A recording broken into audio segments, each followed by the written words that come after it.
The Dubai economy is expected to grow by between 4% and 5% this year, according to upward revised projections by the Dubai Economic Council.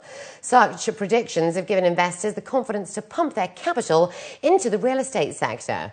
Looking at both the residential and commercial sector, Anita Bays finds out how stable the market really is. Dubai maintained its status as the MENA region's most transparent real estate market, according to the Joan Lang LaSalle's Global Real Estate Transparency Index 2012. Globally, however, Dubai only ranks 47th out of the 97 markets covered.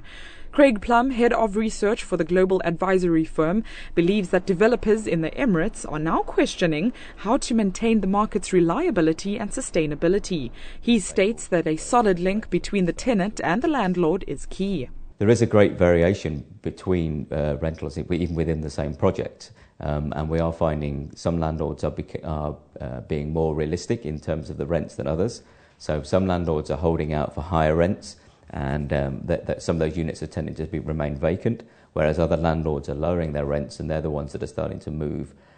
So we have seen the market move in the tenant's favour. Rents for both the apartment and villa segments have increased by approximately 10% year on year, with property consultants confirming that rental performances are fairly stable.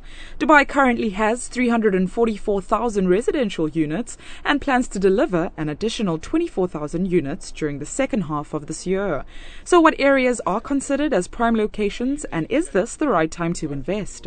If you're looking at apartments, I would definitely say that the Marina and in fact downtown are the two areas that are proving the most popular according to the Dubai Land Department. Most of the transactions in terms of numbers have come in at the Marina, but in terms of values they've come in at downtown, because obviously you've got the Burj Khalifa.